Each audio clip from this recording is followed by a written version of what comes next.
There is a moment right before everything falls apart where the warning was already there. It was there in the small irritation you brushed off as nothing. It was there in the exhaustion you called normal. It was there in the conversation you avoided because you already knew what it would reveal.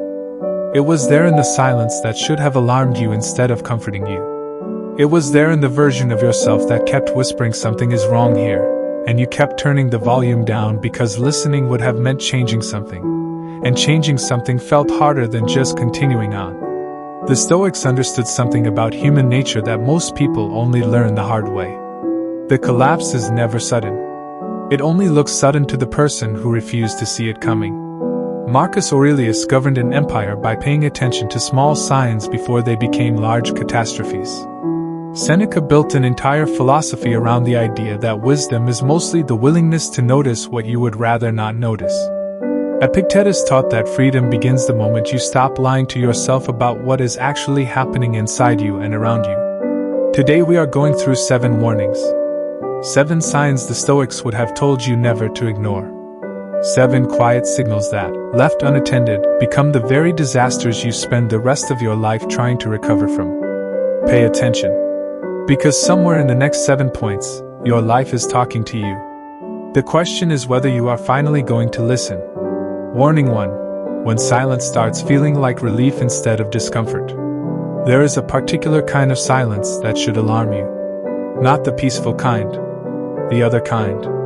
The silence that arrives after a relationship has slowly stopped requiring anything of you because nobody is paying close enough attention anymore to notice when you are struggling. The Stoics paid extraordinarily close attention to the quality of their relationships. Not the quantity. Not the social performance of friendship. The actual quality. Whether the people around them were engaged enough, honest enough, present enough to tell them something true even when the truth was uncomfortable. Seneca wrote about choosing friends with enormous care because he understood something that modern life makes easy to forget. The people closest to you are either making you sharper or they are slowly making you duller. There is no neutral. Every relationship is either sanding you down towards something better or letting you erode towards something worse. And here is the warning sign people miss.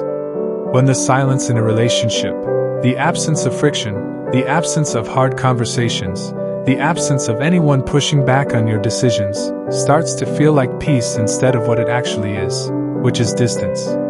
That shift, from discomfort to relief, is one of the most dangerous transitions in a relationship, and almost nobody notices it happening. Here is the story. There was a man named Ekin who had been married for 11 years. In the early years, his wife had been the person who told him the truth he did not want to hear. She challenged decisions she thought were unwise. She pushed back when he was avoiding something important. The friction was sometimes uncomfortable, but it was alive. It meant she was paying attention. It meant she cared enough about the outcome to risk the disagreement. Somewhere around year 7, the friction disappeared. Ekin noticed it, and instead of being alarmed, he was relieved. Conversations became easier. Disagreements became rare. He told himself they had simply gotten better at understanding each other. He told himself the marriage had matured into something calmer. What had actually happened was that his wife had quietly stopped trying. Not out of malice. Out of exhaustion. She had tried for years to be heard on certain things. His work hours, his distance from the children, the slow drift of his attention toward everything except the marriage. And somewhere along the way, she had concluded that the effort was not landing. So she stopped making it. The silence Ekin experienced as peace was actually his wife's quiet withdrawal. He found out the true state of things the day she told him she wanted a separation. He was, by his own account, completely blindsided. He kept saying the words "I had no idea things were this bad." And the brutal truth, which he came to understand only in hindsight, was that the signs had been there for years. The silence itself had been the sign. He had simply misread the absence of conflict as the presence of health. The Stoics would say, pay attention to what the silence is made of. Comfortable, easy, low-friction relationships are not automatically healthy ones. Sometimes the absence of conflict means two people have stopped caring enough to have it. Notice when silence shifts from comfortable to concerning. Notice when nobody around you is telling you hard truths anymore. That silence is rarely peace. It is usually the sound of people who have given up trying to reach you. Warning 2.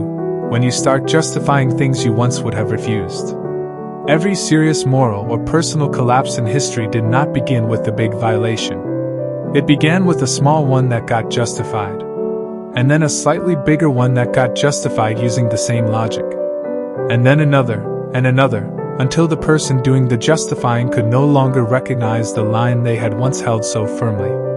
The Stoics were obsessive about this pattern because they understood the mechanics of moral drift better than almost any philosophical tradition before or since. Epictetus taught that character is not tested in the dramatic moments. It is built and eroded in the small ones, the daily compromises that feel insignificant in isolation but accumulate into an entirely different person over time. The warning sign is specific. It is the moment you notice yourself constructing an explanation for something you would have refused without explanation a year ago. The moment the justification becomes necessary is the moment you already know, somewhere underneath the explanation, that the old version of you would not have needed one.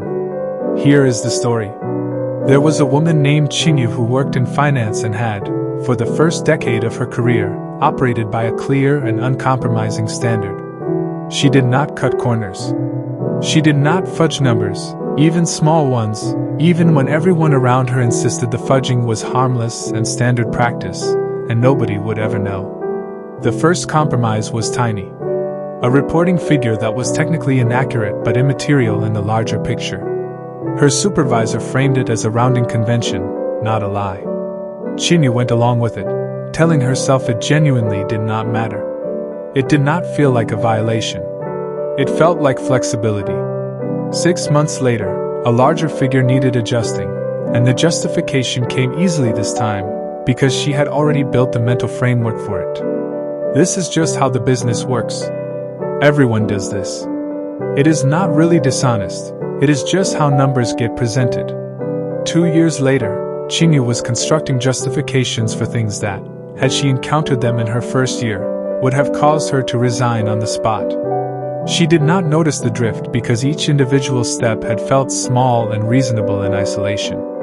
It was only when an external audit uncovered the cumulative pattern that she was forced to see, all at once, the distance she had traveled from the person she had once been.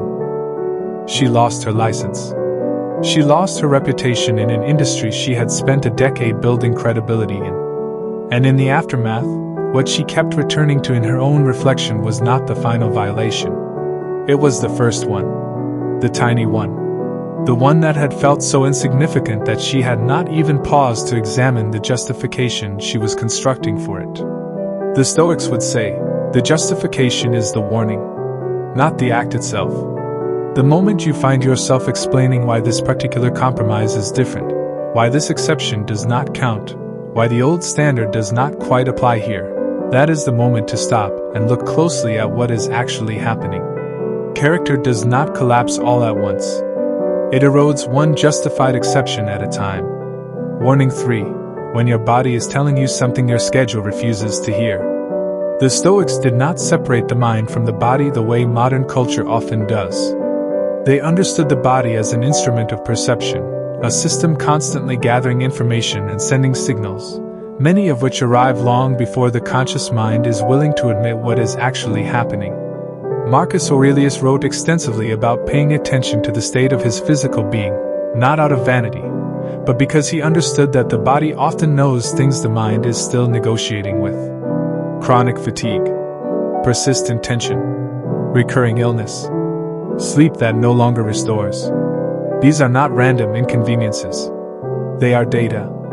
And the Stoic practice of close attention, prosoc, applies as much to the body as it does to the mind. The warning sign is this. When the body begins sending consistent, escalating signals of distress, and the response is to manage the symptom rather than examine the cause, something important is being avoided. The headache gets medicated. The exhaustion gets caffeinated. The chest tightness gets explained away as stress, which is true, but stress about what, specifically, and why has it not been addressed? Here is the story. There was a man named Babatunde who had spent 4 years building a company under conditions of relentless pressure. In year 2, he started getting headaches that did not respond well to anything. In year 3, his sleep deteriorated to the point where he was averaging 4 hours a night, and he wore this as a badge of dedication rather than recognizing it as a warning. In year 3.5, he developed a persistent chest tightness that he assumed was anxiety, which it was, but he never asked the deeper question of what, specifically, was generating that level of sustained anxiety, and what it would cost him to address it directly. He kept pushing. The company was succeeding by external measures, and external success has a way of silencing internal alarm bells. Everyone around him was telling him how impressive his work ethic was. Nobody was asking him how he was actually doing, and he was not asking himself either. In the 4th year, his body made the decision his mind had been refusing to make. He collapsed at his desk, not dramatically, but unmistakably, and spent 3 days in a hospital being told that his heart, his adrenal system, and his nervous system had all been operating in a state of sustained emergency for far longer than was sustainable. Lying in that hospital bed, Babatunde said the thing that stayed with him longest was the realization that his body had been warning him for 2 full years before it finally forced the issue. The headaches, the sleeplessness, the chest tightness, all of it had been data. He had simply chosen, each time, to treat the symptom and ignore the message. He restructured the business after that. Not because he wanted to, because his body had made the alternative impossible. And he said afterward that the tragedy was not the collapse itself, it was how avoidable it had been. If only he had been willing to listen 2 years earlier when the signs were still small enough to address gently rather than 2 years later when the only remaining option was a forced stop. The Stoics would say, the body does not lie the way the mind does. When it is sending consistent signals, the wisdom is not to silence the signal. It is to ask, honestly, what the signal is pointing toward, and to have the courage to address that thing before the body removes your ability to choose the timing. Warning 4. When you start avoiding the people who know you best. There is a specific and quietly devastating pattern that precedes most major personal unravelings.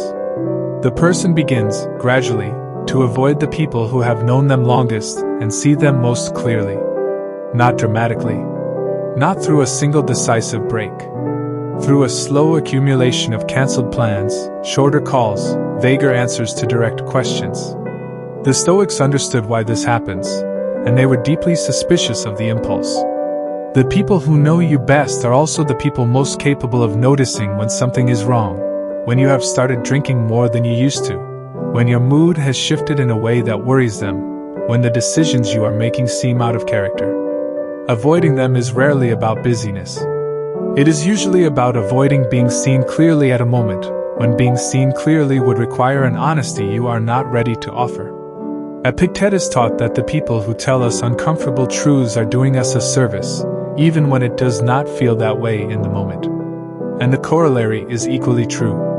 When we begin avoiding those people specifically, it is usually because some part of us already knows what they would say if given the chance.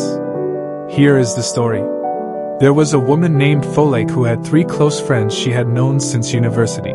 The kind of friendships built on decades of honesty. The kind where nobody performed for anybody else. In her late 30s, going through a difficult period involving a relationship she knew, somewhere underneath, was not good for her, she began quietly pulling away from these 3 friends specifically. She did not announce a break. She simply became harder to reach. Calls that used to happen weekly stretched to monthly, then to almost never. When they did talk, she steered conversations away from the relationship, offering vague updates that revealed nothing real. One of the friends, persistent and concerned, eventually showed up unannounced. Sat with Stoic for an entire evening and asked, directly, what was actually going on. And Stoic, exhausted from months of managing the performance of being fine, finally told the truth. The relationship had become something she was ashamed of. She had been avoiding her friends specifically because she knew that if they saw it clearly, they would say something she was not ready to hear. Her friend listened, and then said something Stoic never forgot. She said, "I noticed you pulling away 8 months ago. I assumed you were just busy, I wish I had pushed sooner, because 8 months is a long time to be stuck inside something alone when you did not have to be. Stoic left the relationship 3 months later, with the support of the friends she had spent the better part of a year avoiding. And she said afterward that the avoidance itself had been the clearest sign, if she had been honest with herself, that something needed to change. She had not been too busy for her closest friends. She had been protecting a version of her life from people whose honesty she could not yet afford to hear. The Stoics would say, notice who you are avoiding, and ask yourself honestly why. The withdrawal from the people who know you best is rarely about logistics. It is almost always about protecting a part of your life from the clarity their presence would bring. Warning 5. When your standards quietly become someone else's convenience. There is a specific erosion that happens inside relationships, families, and workplaces where one person's boundaries slowly get redefined by another person's comfort. It does not happen through a single confrontation. It happens through 1,000 small moments of someone else pushing slightly, and you accommodating slightly, until the standard you once held has been entirely replaced by whatever is most convenient for the person doing the pushing. The Stoics placed enormous value on knowing precisely what was within your control and defending it. Epictetus made this the foundation of his entire philosophy, that the line between what belongs to you and what does not is sacred, and the moment you allow that line to be redrawn by someone else's preference, you have given away something you can almost never fully reclaim without significant conflict. The warning sign is this. When you notice yourself consistently apologizing for needs you once considered reasonable. When you notice that the things you used to ask for without hesitation now feel like impositions. When the standard has shifted, not because you changed your mind, but because someone else's resistance wore you down until accommodating became easier than holding the line. Here is the story. There was a man named Uzoma who had, early in his career, a clear standard about his evenings. He did not take work calls after 7. He had communicated this clearly to colleagues and supervisors, and for the first 2 years at his company, it was respected without much friction. Then a new manager arrived who did not respect the boundary, framing every after-hours request as urgent, as exceptional, as a one-time thing that would not become a pattern. Uzoma, not wanting to seem inflexible in front of a new leader, accommodated the first request. Then the second. By the time he noticed what was happening, after-hours calls had become a near-daily expectation, and the standard he had once held without hesitation had quietly dissolved into something he no longer felt entitled to defend. What disturbed him most, looking back, was not the manager's behavior. Managers will often push as far as they are allowed to push. That is simply the nature of unchecked authority. What disturbed him was his own gradual capitulation, the way each individual accommodation had felt reasonable in isolation, the way the cumulative effect had been a complete erasure of a boundary he had once considered non-negotiable. He eventually had a direct conversation with his manager, re-establishing the boundary clearly and without apology. It was uncomfortable. There was friction. But the friction, he realized, was the price of having a standard at all. The 2 years of quiet accommodation had cost him far more: sleep, time with his family, his sense of agency over his own evenings, than the single uncomfortable conversation it took to reclaim them. The Stoics would say, watch for the moment your standards become someone else's convenience. That shift rarely announces itself directly. It happens through a series of small, individually reasonable seeming accommodations that, added together, leave you defending nothing at all. Warning 6. When you stop wanting things, and call it peace. This is perhaps the most dangerous warning sign of all, because it disguises itself as wisdom. There is a real, hard-won form of Stoic peace that comes from releasing attachment to outcomes outside your control. That is genuine philosophy, genuine maturity, the genuine fruit of years of disciplined practice.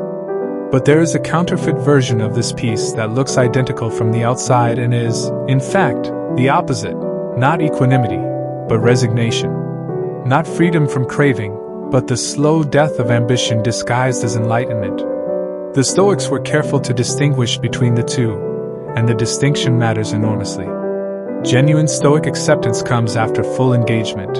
You pursued the thing with everything available to you, and then released your grip on the outcome because the outcome was never fully within your control. Resignation skips the engagement entirely. It says, I do not want this anymore, not because desire has been transformed into wisdom, but because wanting had become too painful, and not wanting is easier. The warning sign is specific. When you notice that you have stopped wanting things you once wanted badly, not because you achieved them or genuinely outgrew them, but because wanting them hurt too much, and the absence of desire feels, falsely, like peace. Here is the story. There was a woman named Adana who had wanted, for most of her 20s, to become a published novelist. She wrote consistently. She submitted consistently. And she was rejected consistently for almost a decade. Somewhere in her early 30s, the wanting simply stopped. She told people she had made peace with it. She told herself she had grown beyond the need for that particular validation, that she had achieved a kind of mature acceptance that the dream was not meant to be, and that she was, genuinely, at peace. For a few years, this story held. Then a close friend, someone who had watched the entire decade unfold, said something that cracked it open. She said, I do not think you found peace. I think you got tired of being disappointed, and you decided it would hurt less to stop wanting it than to keep wanting it, and keep being told no. Adana sat with that for a long time, because it was true in a way she had not let herself examine.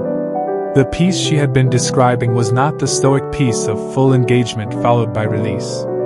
It was withdrawal disguised as wisdom. She had not transcended the desire. She had simply stopped allowing herself to feel it because feeling it had become unbearable. She started writing again. Not because the friend's comment guaranteed success, it guaranteed nothing. But because she recognized the difference between genuine acceptance and quiet defeat, and she did not want to spend the rest of her life mistaking the second for the first. 3 years later, her first novel was published. But the more important shift, she said, had happened before that. The moment she was willing to admit that what she had been calling peace had actually been grief she had not let herself feel, disguised as a maturity she had not actually reached. The Stoics would say, examine your peace closely. Ask whether it arrived after full engagement and honest release, or whether it arrived because wanting had become too costly and silence felt safer than continued disappointment. Those two states look identical from the outside. They are entirely different on the inside, and only you can know, honestly, which one you are actually living in. Warning 7. When you notice the drift and decide to address it later. This is the final warning, and in many ways the one that contains all the others, because it is the warning about ignoring warnings. There is a specific moment that happens before almost every major personal collapse, a moment of clarity, however brief, where the person sees, with total accuracy, exactly what is happening and exactly what it will cost them if left unaddressed. And then, almost immediately, they decide to deal with it later. Not because the urgency was not real. Because addressing it now would require a disruption they are not ready to absorb. The Stoics had no patience for later. Marcus Aurelius wrote, more than once, about the danger of postponement, the way the mind constructs an imaginary future self who will be better equipped, more rested, more ready to handle the difficult thing, when the only self that has ever existed or ever will exist is the one sitting right here, right now, with exactly the resources available in this moment. The warning sign is this specific internal sentence: I know this needs to change, and I will deal with it once things calm down. Things almost never calm down. The calm is not coming. The only moment that has ever been available to address the drift is the one in which you noticed it. Here is the story. There was a man named Demelaire who, at 39, sat down one evening and had a moment of total clarity about his life. He saw, with complete accuracy, that his marriage had been quietly deteriorating for 3 years. He saw that his relationship with his teenage son had narrowed to almost nothing beyond logistics. He saw that his health had been declining steadily, that his drinking had increased gradually, that his work had become a place he hid rather than a place he built anything meaningful. He saw all of it, clearly, in a single evening. And his first instinct, the instinct the Stoics warned against more than almost any other, was, I will deal with this once the current project at work is finished. Just 6 more months. Once things settle down, I will fix all of it. Things did not settle down. The current project finished, and another one replaced it. 6 months became a year. The marriage continued deteriorating, not dramatically, but steadily, the way most things deteriorate, through accumulated neglect rather than singular catastrophe. By the time he finally tried to address what he had seen with total clarity that evening, 3 more years had passed, and the distance he was trying to close had grown considerably larger than it had been when he first noticed it. His wife, when he finally tried to have the conversation he had postponed for 3 years, said something that landed harder than anything else in the entire process. She said, "You saw this coming? You told me, years ago, in passing, that you knew something needed to change. And then nothing changed. I do not think I can forgive the conversation we are having tonight as much as I cannot forgive the 3 years of nothing that came after the night you first saw it clearly." They eventually rebuilt the marriage, but it took years of deliberate, difficult work that would have been a fraction of the difficulty if it had begun the evening he first saw the drift clearly, rather than 3 years and immeasurable additional damage later. Daimler said afterward that the lesson that stayed with him longest was not about marriage specifically. It was about the universal human habit of seeing the truth clearly, and then negotiating with the timing of addressing it. He said, "The moment of clarity is not the warning. The warning is what you do in the 60 seconds immediately following the moment of clarity. That is the only window that actually exists. Everything after that is just the consequences of what you decided in that window." The Stoics would say, "There is no later. There is no calmer moment coming that will make the hard thing easier. The version of you sitting here, right now, having just seen the truth clearly, is the only version that will ever have this particular opportunity to act on it. Every day of postponement is not neutral. It is compounding the cost of the eventual reckoning." 7 warnings. 7 signs the Stoics would have told you, without hesitation, to take seriously the moment they appeared. The silence that starts feeling like relief instead of distance. The justifications you construct for things you once would have refused without explanation. The body sending signals your schedule keeps overriding. The quiet avoidance of the people who know you best. The standards that erode into someone else's convenience. The peace that is actually resignation wearing wisdom's clothing. And the clarity you decide, again and again, to act on later. None of these arrive with sirens. None of them announce themselves as the beginning of a collapse. They arrive quietly, reasonably, in a form that is easy to dismiss precisely because dismissing them is so much easier than addressing what they are pointing toward.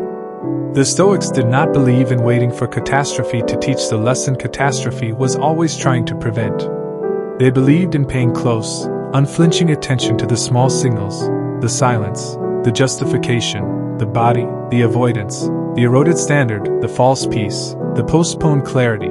Because by the time the catastrophe actually arrives, it is no longer a warning. It is simply the bill for every warning that came before it and went unanswered. Somewhere in these 7 points, something landed. Something you have been postponing. Something you have been calling peace when it is actually resignation, or calling busyness when it is actually avoidance, or calling a rounding convention when it is actually the first compromise in a pattern you have not yet let yourself see clearly. The Stoics would not tell you this is your fault for not seeing it sooner. They would simply ask, now that you see it, what will you do in the next 60 seconds? That window is the only one that has ever existed. It is open right now. If one of these 7 warnings hit close to home, sit with it before you scroll past.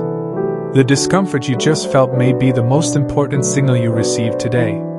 Please subscribe for more.